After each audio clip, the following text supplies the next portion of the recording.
ఈరోజు మనం veg Manchuria చాలా టేస్టీగా ఎలా తయారు చేసుకోవాలో చూద్దాము. ఈ మంచూరియాని మనం చాలా సింపుల్ గా ఇంట్లోనే ప్రిపేర్ చేసుకోవచ్చు. టేస్ట్ కూడా మనకు స్ట్రీట్ స్టైల్లో ఎలా ఉంటుందో అదే టేస్ట్ తో ఉంటుంది. చేసుకోవడం కూడా చాలా ఈజీ. మంచూరియా చేసుకోవడానికి మీడియం సైజ్ క్యాబేజ్ను 1-2 సార్లు బాగా కడిగి ఈ విధంగా మధ్యలోకి కట్ చేసుకొని ఇక్కడ చూపిస్తున్నట్టు ఈ విధంగా సన్నగా కట్ చేసుకోవాలి. క్యాబేజ్ను వీలైనంత సన్నగా కట్ చేసుకుంటే బాగుంటుంది. క్యాబేజ్ను ఈ విధంగా కట్ చేసుకున్న తర్వాత ఒక మిక్సింగ్ బౌల్లోకి తీసుకోవాలి.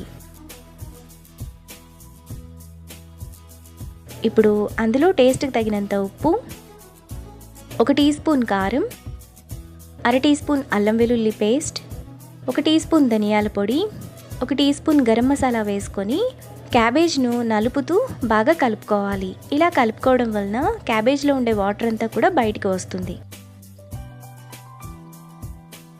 క్యాబేజ్ను ఈ విధంగా కలుపుకున్న తర్వాత అందులో 1/2 కప్పు మైదా, 2 టేబుల్ స్పూన్లు కార్న్ఫ్లోర్, 1 టీ స్పూన్ మిరియాల పొడి, కొద్దిగా కరివేపాకు, కొద్దిగా తరిగిన కొత్తిమీర, చిటికెడు ఫుడ్ కలర్, 2 టేబుల్ స్పూన్ల వాటర్ వేసుకొని కలుపుకోవాలి. ఫుడ్ కలర్ ఆప్షనల్, మీకు నచ్చితే వేసుకోవచ్చు, లేదంటే స్కిప్ చేసేయండి. కార్న్ఫ్లోర్ ప్లేస్లో మీరు బియ్యం పిండిని కూడా వాడుకోవచ్చు. పిండిని ఈ విధంగా కలుపుకోవాలి. మరీ గట్టిగా ఉండకూడదు, మరీ పల్చగా ఉండకూడదు. ఈ క్యాబేజ్ మిక్స్ని చిన్న చిన్న బాల్స్లా చేసుకొని వేడి నూనెలో ఒక్కొక్కటిగా వేసుకోవాలి. ఆయిల్కి సరిపడినన్ని మంచూరియా వేసుకొని వీటిని మీడియం ఫ్లేమ్లో క్రిస్పీగా అయ్యేంత వరకు ఫ్రై చేసుకోవాలి. మంచూరియా ఫ్రై చేసుకోవడానికి ఆయిల్ మీడియం హీట్లోనే ఉండాలి. క్యాబేజ్ బాల్స్ ఈ విధంగా మనకు క్రిస్పీగా ఫ్రై అయిన తర్వాత వాటిని ఒక బౌల్లోకి తీసుకొని పక్కన పెట్టుకోవాలి. మిగతా పిండిని కూడా బాల్స్ చేసుకొని సేమ్ ప్రాసెస్లో ఫ్రై చేసుకొని బౌల్లోకి తీసుకోవాలి. ఇప్పుడు మరొక బౌల్ తీసుకొని అందులో 1 టేబుల్ స్పూన్ కార్న్ఫ్లోర్, 1/2 గ్లాస్ నీళ్లు పోసుకొని ఉండలు లేకుండా కలుపుకోవాలి. కార్న్ఫ్లోర్ని ఇలా కలుపుకున్నాక పక్కన పెట్టుకోవాలి. ఇప్పుడు స్టవ్ మీద ప్యాన్ పెట్టుకొని 1 టేబుల్ స్పూన్ ఆయిల్ వేసుకోవాలి. ఆయిల్ వేడైన తర్వాత 1 టేబుల్ స్పూన్ సన్నగా తరిగిన వెల్లుల్లి ముక్కలు వేసుకొని మీడియం ఫ్లేమ్లో ఫ్రై చేసుకోవాలి.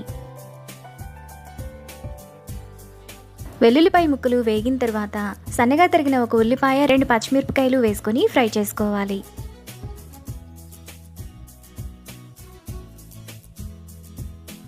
ఉల్లిపాయలు ఈ విధంగా వేగిన తర్వాత 1/2 టీ స్పూన్ అల్లం వెల్లుల్లి పేస్ట్, సన్నగా కట్ చేసుకున్న 1 క్యాప్సికం, కొద్దిగా కరివేపాకు వేసుకొని ఫ్రై చేసుకోవాలి. క్యాప్సికం బాగా ఫ్రై అవ్వాల్సిన అవసరం లేదు, కొద్దిగా వేగితే సరిపోతుంది.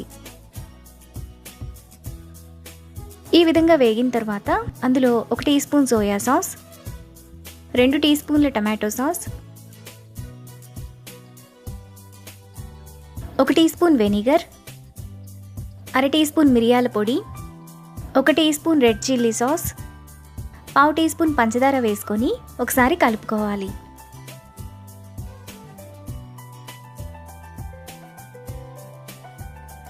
ఇలా కలుపుకున్నాక ముందుగా మనం కలిపిన కార్న్ఫ్లోర్ని వేసుకొని 1 నిమిషం పాటు మీడియం ఫ్లేమ్లో మరగనివ్వాలి.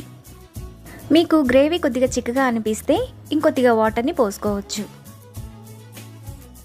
మనకు మసాలా అంతా ఈ విధంగా ఉడికిన తర్వాత మసాలాకు తగినంత ఉప్పు, ముందుగా మనం ఫ్రై చేసుకున్న క్యాబేజ్ బాల్స్ వేసుకొని మీడియం టు హై ఫ్లేమ్లో 1 నిమిషం పాటు కలుపుకోవాలి. మసాలా అంతా ఈ విధంగా బాగా పట్టిన తర్వాత సన్నగా తరిగిన కొత్తిమీర కొద్దిగా స్ప్రింగ్ ఆనియన్స్ వేసుకొని ఒకసారి కలుపుకోవాలి.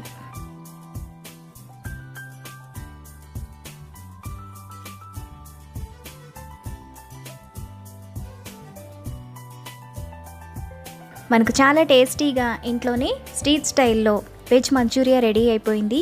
ఇప్పుడు వీటిని ప్లేట్లోకి తీసుకొని నిమ్మకాయ పిండుకొని వేడివేడిగా సర్వ్ చేసుకుంటే ఎంతో టేస్టీగా ఉండే వెజ్ మంచూరియా రెడీ. ఈ రెసిపీని మీరు కూడా ట్రై చేసి మీకు టేస్ట్ ఎలా కుదిరిందో నాకు కామెంట్స్లో షేర్ చేయండి. ఈ వీడియో కనుక మీకు నచ్చినట్లయితే లైక్ చేసి, షేర్ చేసి, సబ్స్క్రైబ్ చేయండి.